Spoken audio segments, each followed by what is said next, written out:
The last round of Horror Show.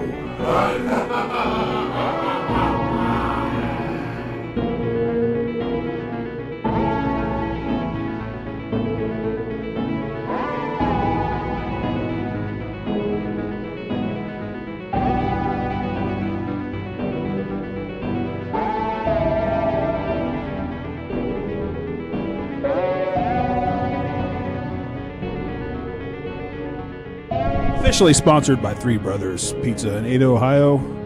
Are we? No, We could be. we're not. There could be a pizza right here. Do you think we could do? No one lives in Ada to go there first. Let's say, do you think if we What about Mr. Cheesy's? Is that good? We could get on them. yeah, do you think they'd give us a free pizza on each show if we put it like right in the middle of us and ate during the show? Until I brought up Mr. Cheesy's pizza. I don't care how it sounds if we get a free fucking pizza. We Fuck thought the you. Skittles were bad. Oh, yeah. Okay. Well, welcome to the Last Roundup Horror Show. I'm Frank. This is Jason. That is Jared. We're figuring out how to get free pizza.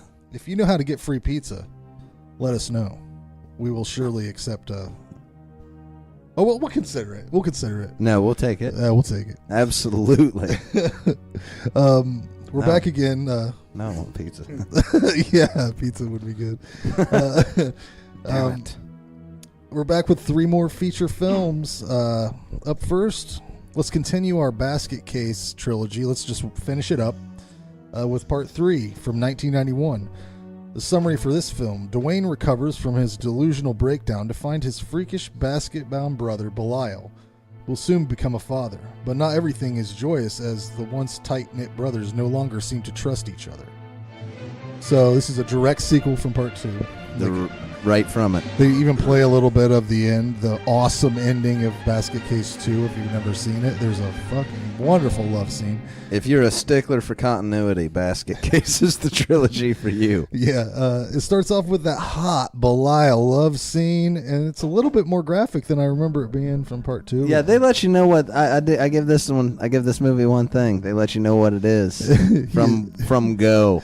Motherfucker is humping. Was that in part 2? Was there humping in part 2? I don't remember. Not that explicitly. Yeah. And not how we gonna start this movie. Fucking. Yeah, well, you got to know what happened last time. But, Dwayne at the end of part 2 had sewn Belial back onto his body and was losing his mind.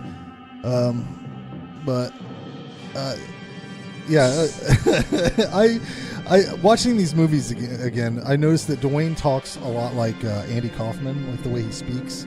And Yep. I kept thinking, like, it would be awesome if he actually was in these movies. That would be a great thing. If Dwayne was Andy Kaufman. Yeah, if the character was played by Andy Kaufman. I thought you meant in real life. Oh, yeah. If that was just Sure. what Andy Kaufman did. Yeah, let's go with that. I like that. After he did, he's still alive. Yeah, he just became the guy from Basketcase. But this movie is my favorite out of all of them. It has some of my favorite scenes. The freaks sing along on the bus. When there's the birth sequence and Lil Hal is there with the camcorder. Lil Hal is a great new character to the franchise. He's a giant blob with multiple arms. Great character, love it. When the cops break in and steal the little baby Belials, that's an awesome scene too. Come on, guys, it's little baby Belials. Look at there. I like those. I was just thinking back to the seven arm guy. Oh yeah, It wasn't that one. you didn't like him yet. That's wonderful. They could have done so much better. It was so Troma-y. I loved it, just the Troma-ness of it. Whatever. Fuck you. And when they reveal Lil Hal's body, like, that's good special effects to me. I thought the special effects were on point on this. And when Belial's at the police station, there's a lot of fucking really fun kills there. That's awesome. He makes that one dude. This is the only thing I think of. Back when Ghostbusters, the cartoon, was on, there's a Peter Venkman doll that you squeezed him and his eyes popped out. That looks exactly like the one cop that Belial kills. I remember that. He just he squeezes his neck and it's like cartoonish. His eyes pop out. Crazy special effects in this. Crazy. Crazy. Like I thought they were. I have a different word for him. I thought it was a really weird choice that they made the sheriff's daughter, Opal, such a shitty ass, terrible fucking person. She should have been like the love interest or whatever. Like they normally would have done that. Just make her a terrible, shitty, weird. That's what you find the weird choice. No. Everything else was right in line with what I wanted. The woman working at the restaurant was a hooker from the first movie. Did you remember that? Did you see that? Mm-hmm. I think she was in all three of them. Sure. I'm just putting out things that I noticed. Okay, and at the end, Belial in the robot suit. Come on, man, that's awesome. Yeah, keep talking about it because I don't have much to say about this one. The best thing about this robot suit that Belial's killing people in is that Dwayne has to operate it with a fucking gasoline generator. He's got hooked up right down the street. I don't know how long the cord is, but it's fucking great. Overall, this movie is one of my new favorites. I really liked it a lot. I want more Basket Case. For my shitty dollar, it doesn't get much better. I give it a 9 out of 10. So that's right below the John Carpenter film I gave it 10 last time. My ratings don't matter. They don't. What you think? No, it's okay. No, it's okay. I'm not gonna rip on it. Actually, the one negative that I have about it is Granny Ruth is the main character. Yeah, like I could have used more Belial and Dwayne. Like they a little Hal. Like this, it was a third installment, yeah, but really, like she took over the movie, and I mean, I like the monsters or whatever we're gonna call them, freaks, creatures, people. Isn't it weird that like they're people, Jason? Yeah. Now here's the thing: isn't it weird that the baby Belials come out just fucking looking just like a deformed? Like he has human DNA, right? It's wouldn't there be a chance that they wouldn't be fucked up? No. Not in no this chance. movie. There's not a chance. No, that ain't producing nothing. Okay. Anyway, no, and my other word for the effects isn't necessarily. It's not negative, but the practical effects are bonkers in this. Yeah, that's what I true. brought. Bonkers. Bonkers. It has a good amount of kills. It's fun. It's a 5 for me. Yeah, it's a funny. I mean, it's a funny movie. It's not, like I said, right. If you turn it on and hit play as soon as it starts, if you're not laughing and excited about what's going on, just shut it off. That's excited. Woohoo! Yes, just what I wanted. Don't lie. That's exactly what you did. I did want exactly what happened in this movie. I was just saying, like the first scene, if you turn it on and you're just like, this is dumb and it upsets you, just shut it off. If you laugh and say this is going to be great, let it roll. It pretty much sets the. I like this one. I don't remember what I gave 2. I like this one more than 2, a little bit, just because bonkers. Ramped up. Bonkers is a good word to describe it. It's silly. It's cheesy. It's intentionally funny. The robot Belial in a robot suit hooked to a generator. There's a point where Dwayne is trying to refill it and he's spilling gas everywhere. I mean, Belial, it starts with Belial banging Eve. They have Belial babies and a busload of freaks, and the sheriff's kidnapping little kids, and Belial in a Belial robot suit. Like, it's just all of that. It is that. So I laughed and rolled my eyes and groaned a lot. I gave it a 6. It's like I said, it's my second favorite in the franchise. I don't think 2 or 3 touch 1, but yeah, if you're into that, it's worth hitting play. Yeah, that's right on the money, Jared. Let's move on to a Jared pick here. Death Proof from 2007. Summary: 2 separate sets of voluptuous women are stalked at different times by a scarred stuntman who uses his death-proof cars to execute his murderous plans. Written and directed by Quentin Tarantino. This one, when it got announced, got a little bit of people were saying, "Why'd you pick that one?" Yeah, a little bit. It's not really a horror movie. I do get. It's in the. I think that it works for our show because it's exploitation. Yeah, it's close enough. Yeah, I'd say it's in the genre. Just for all those who question the reason I picked it, I'd never watched this one. I have watched Planet Terror.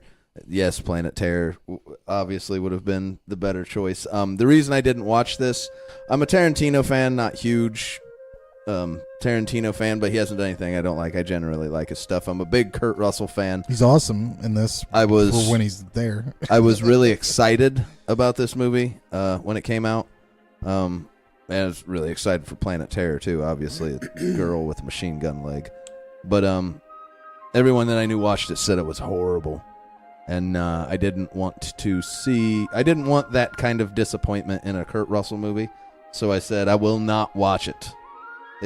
I recently had a friend at work say, "No, it's a really good movie. You should watch it."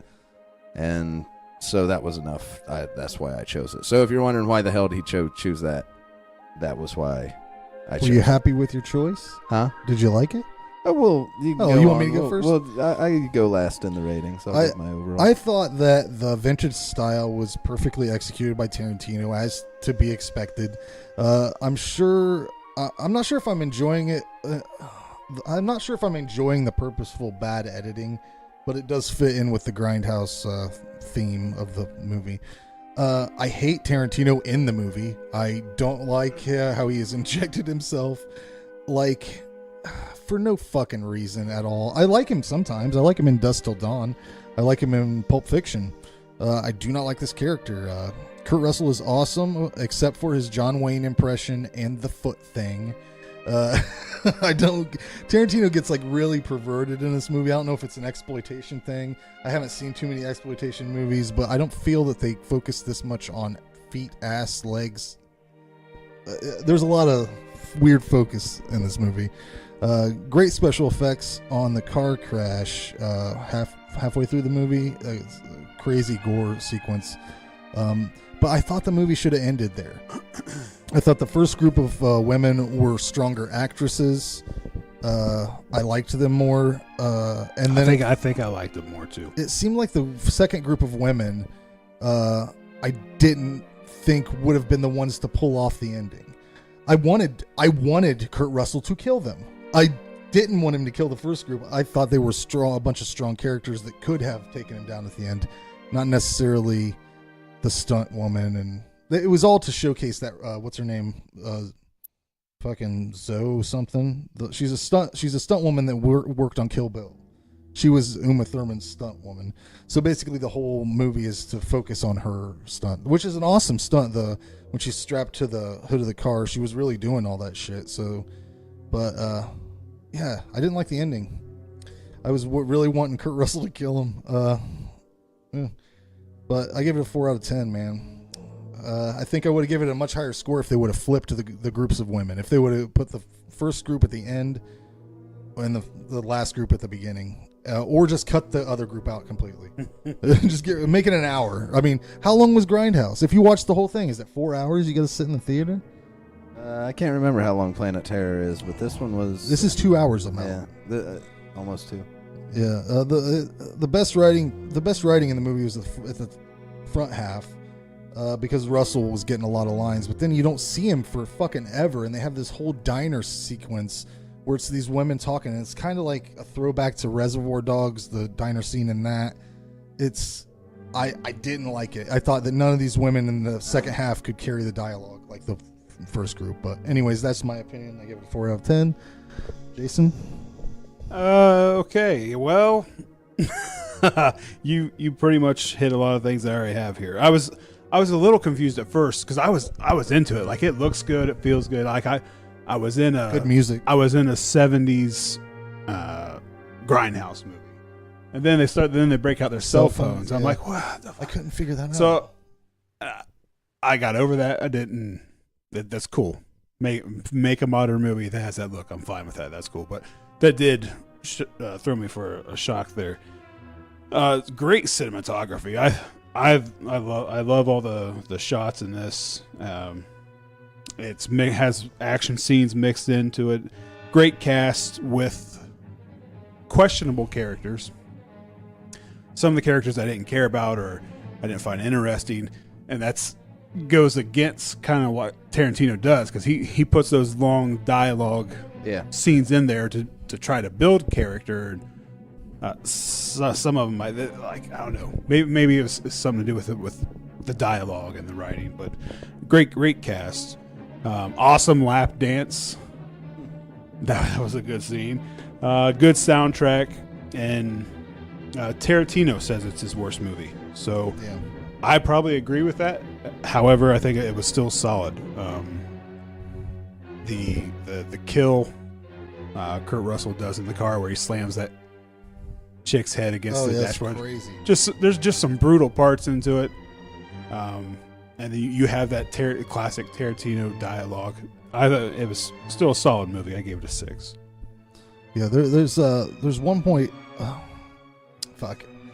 I thought that it felt like Rob Zombie was hired by Quentin Tarantino to write some of the lines at the end because like motherfucker. I know he and the biggest flaw also I want. I guess it's not a flaw for me where the people say it's a waste of Kurt Russell. I didn't necessarily think so. It's Tarantino's movies has a lot of characters. That's just kind of the way it happens. It jumps back and forth between characters a lot. The Kurt Russell that was in the movie, I thought was great. Yeah, my complaint is there's 30 minutes of movie here that needs watched. For it, like there were a couple times I feel like the how authentic he went for. I don't think it hurts the movie, but like it's hard for me not to compare it to Planet Terror because Robert Rodriguez did the same thing. Robert Rodriguez. Rodriguez. Like he took all those markers of things you see, all the hallmarks, but then he ramped everything up. Like everything is in the story and what goes on is exaggerated. That's what this movie lacked for me. Because like those old, the one thing I think Tarantino really nailed, and I don't know if he meant to do it on purpose, was the one thing all those exploitation old ones have in common is for all the gore they had and the shocking scenes they had, those were the selling points. The rest of the movies are usually just long and boring. It's a bunch of throwaway characters that you don't care about and way too much time spent on them. 90 minutes of talking. And he nailed that. And it does not help the movie. I think what I said when the movie was finished is I'm fine with the second half. I really am. I get that's where it was building to. I know I've seen somebody say they didn't care for the ending. I thought the ending was funny. I laughed. I'm fine with the second half. The highlight of the movie is obviously the car crash scene in the middle and him killing Rose McGowan's character and the other four in the car. That's obviously the best part. Everything before that, I think he should have been killing someone every 10 minutes. It should have been. I expected a lot more. Lot more of Kurt Russell killing people in the car to build up to the end.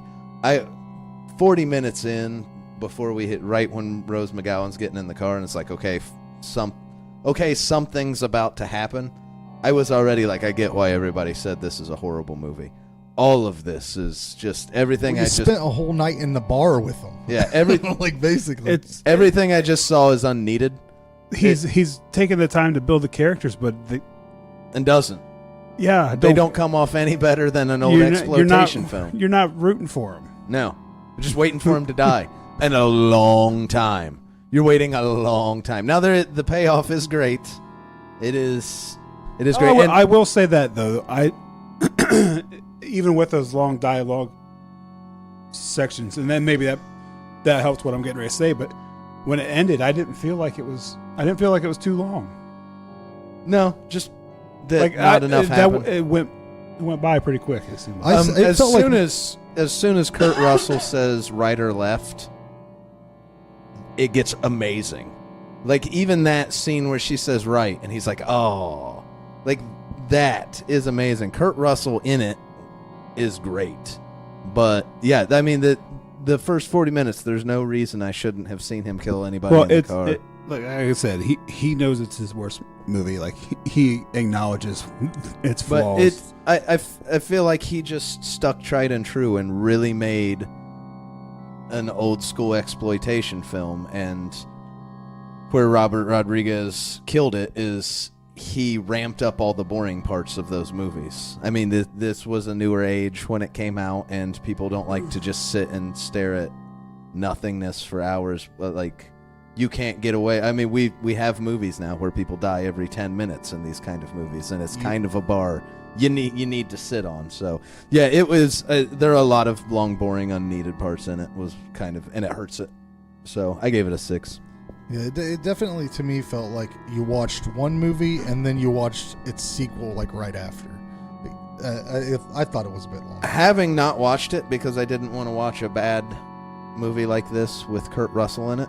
If you were in the same boat as me and were like, I never watched it because I heard it was so bad, so I won't watch it.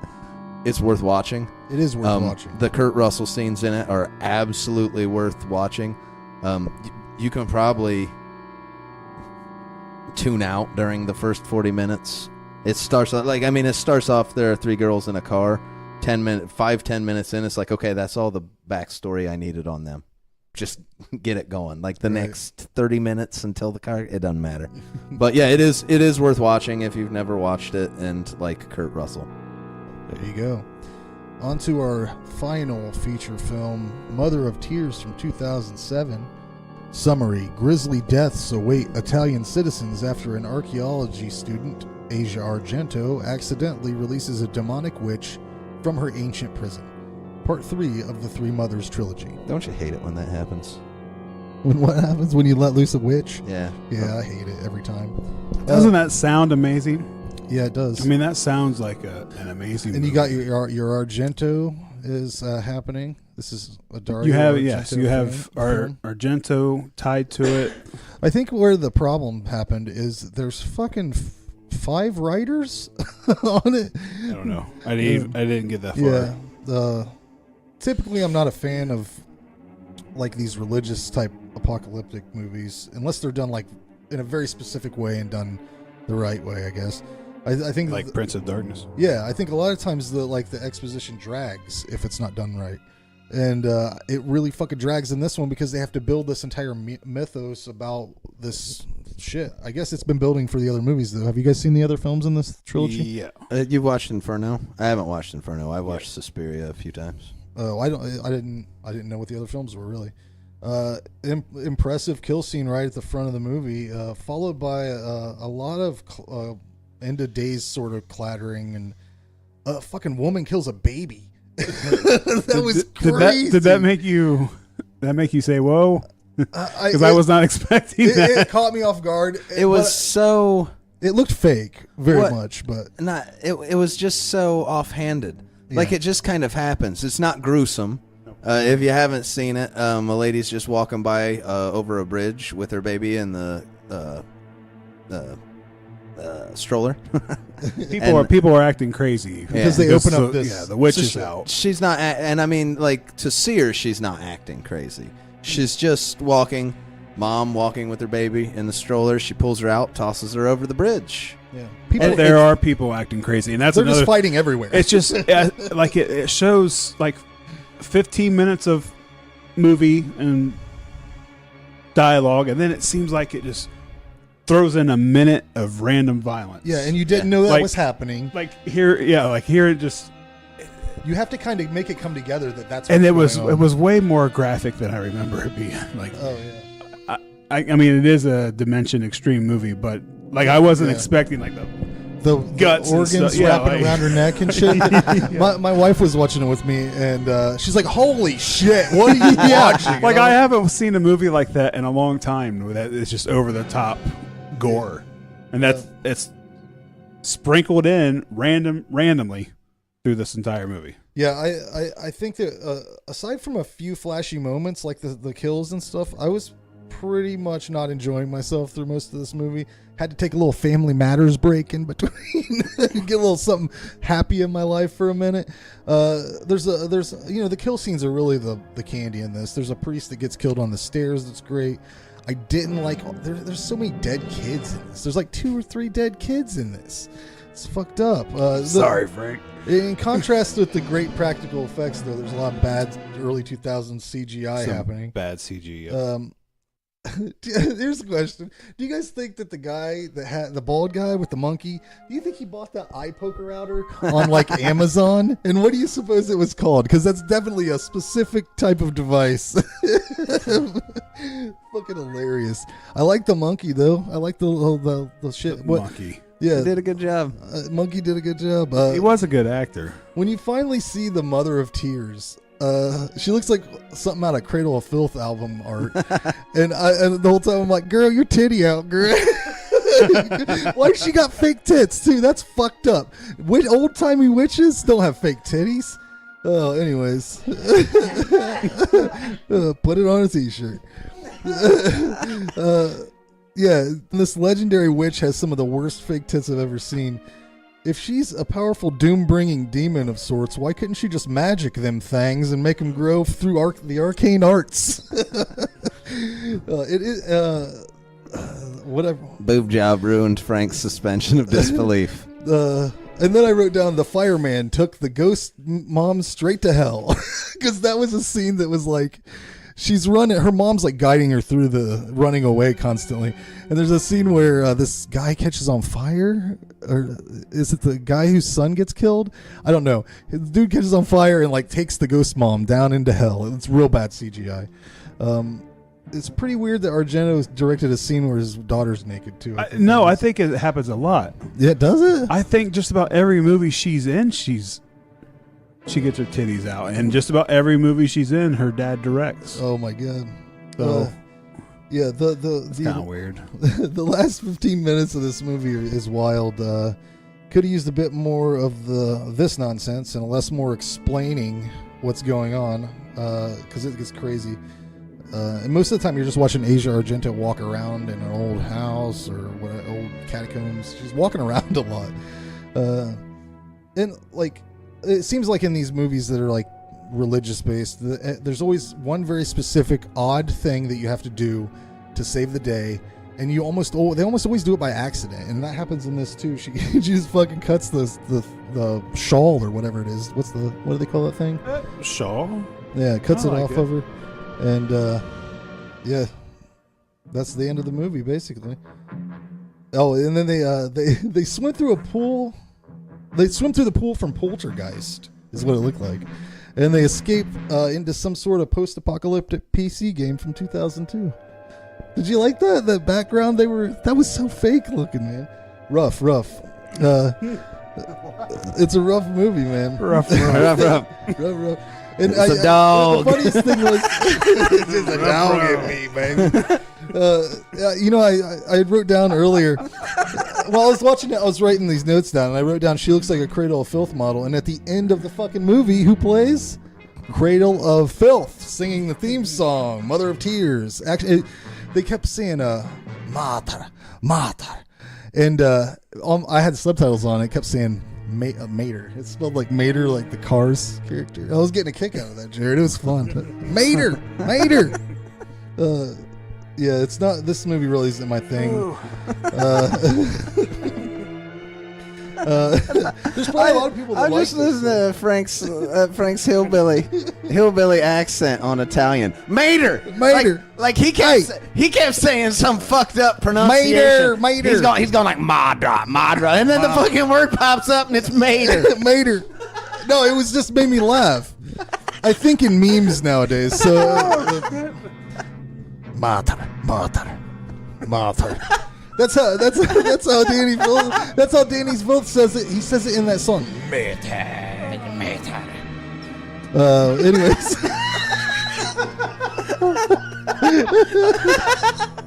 I gave this a 5 out of 10.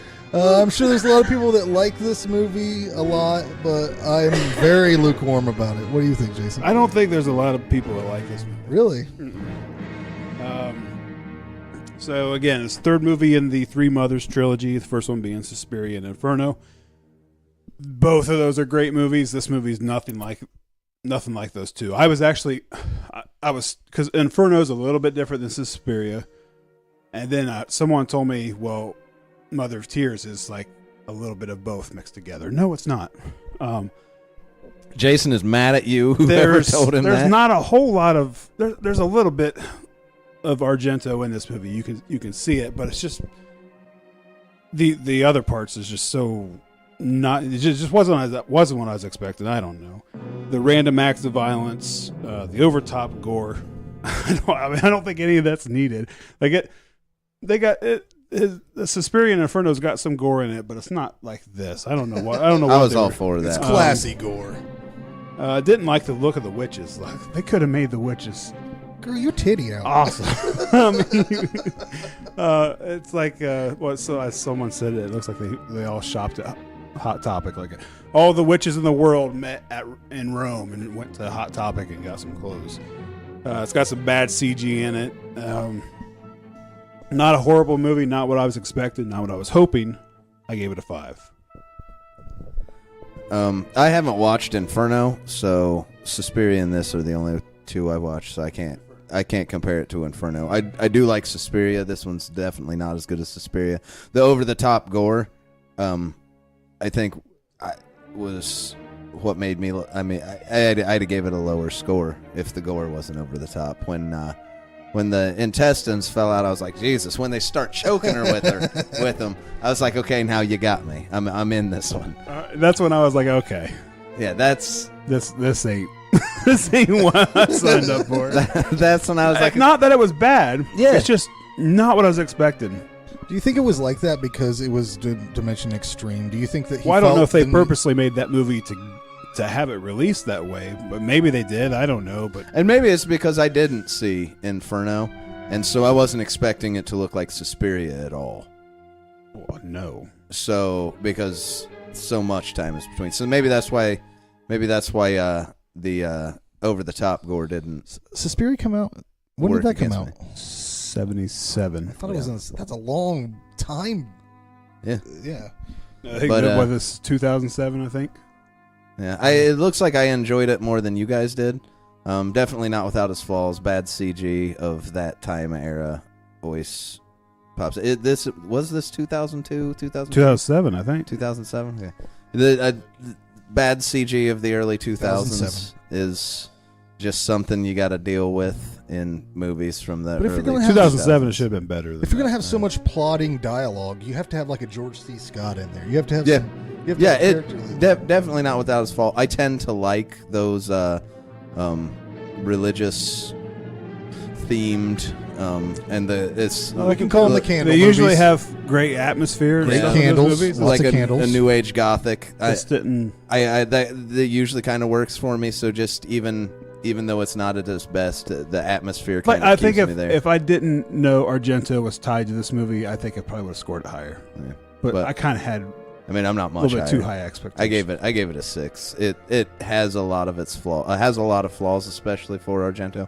But like Frank said, the kills are the graphic gore is the candy in it. That's the moments. There are plenty of parts that give you a what kind of. But yeah, so I gave it a 6. It's worth watching, but it makes me want to go watch Inferno now to tie the two together. Yes, do that.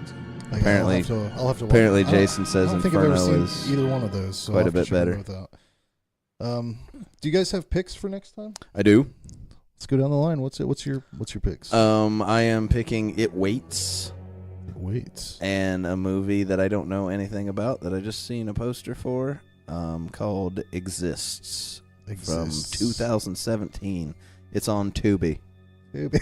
It's on Tubi, ladies and gentlemen. It's on Tubi. Yeah. My picks will be Blood Harvest, a.k.a. Nightmare, featuring Tiny Tim. You know Tiny Tim, the weird wackadoo dude from the Tiptoe Through the Tulips? Blood Harvest. He's Tiny Tim as a Scarecrow on the cover. he's a clown. Okay, no. Oh, okay. Yeah, he's the killer. He's a clown. My other pick is Meatball Machine. This will be our first movie with subtitles. You can watch that on Hulu. Sounds great. The trailer looks. Hulu. I don't have Hulu. You don't have Hulu? No. I'll give you my password. Daggum. I told you the 3 to stick to. You can use I'm my sure it's on password. other things. It's might be even be on Shudder. You can use my password. Okay. What's yours? You got a on your lip. Your little thing. Yeah, I what? think you got it. What was it? It looked like Piece of microphone. fuzz. Yeah.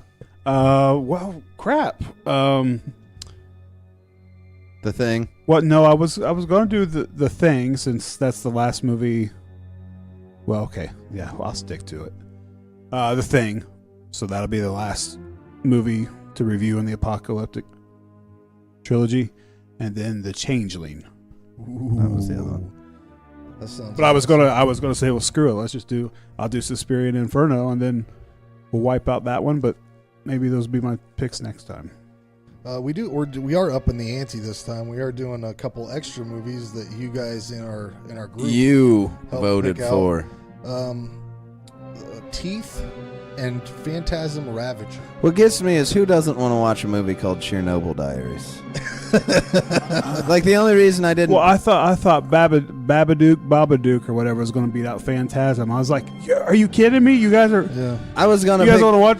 I mean, they probably don't watch it with us, but I'm like, I want to watch a Phantasm movie. Chernobyl Diaries was gonna be my pick instead of Exists, but is that cheating? Like, I put it up to be like, hey, do you want us to review it? And then they vote for other you ones. have the power I'm like, to change it if you want. I'm like, fuck They you. We're doing it anyways. They had their chance. You can do what you want. All right, fuck it. Then we're not doing Exists and It Waits. We're doing It Waits and Chernobyl Diaries. Who doesn't want to watch a movie called Chernobyl Diaries? Yeah, I have that one. So good. And I I have to don't- watch Have it you guys seen? two I don't years know ago. what you Have guys are seen thinking. Teeth? Anybody? That was the one I picked. Yes, I've seen Teeth. It's about a girl that has teeth in her vagina. I heard it's a big long joke and the movie sucks. Yeah, probably, but it'll be good for this show. What number is Phantasm Ravager? Because 10. there's like 10. No, I said It's like holy It'll be fuck. Teeth will be a 10 in Frank's book. Anyway, no, it's 5, I think. Five. Oh, that's something. That'll be something to look forward to. So you're getting Chernobyl Diaries anyways. Tough Suck titty. it. Suck it. Thanks for listening, watching, and doing all the things. Subscribe, like, rate, review. Hey, don't we got a mailbag? Oh yeah, we got a mailbag. Hold We got on. a mailbag. We have a mailbag we're doing now. One single one. If you want to, Another single. send your emails to zombietakeovertelevision@gmail.com. We will read them on the show. Anything. We'll Anything. read anything. You can send us anything. Frank can read. Here we go. I'm extremely disappointed that the Reading Rainbow of Death is on hiatus. Thanks to Jared, I have been introduced to so many amazing new authors that my reading list has grown to an almost impossible size. I hope the Rainbow will be back soon. Thanks for putting out such an entertaining show, James Ray. I'll 2 always talk to emails you, all James about Ray. Reading Rainbow. Yeah, Jared, they've spoken. they've spoken. That's the only thing that gets any feedback. You're batting 100%. I done fucked it Batting up. 1,000. I'm gonna have to bring it back due to popular demand. Yeah, you have to just start talking about shit you're reading. One person actually wants to know, and the other one's mad that he hasn't been on the show. Well, if you want to send your emails to us, we'll read them also, and that's zombietakeovertelevision@gmail.com. Once again, thanks for watching. Good night. We need a Sign off. we need a sign off. Thank you for Watching. Good night. The last round of last round of Horror Show.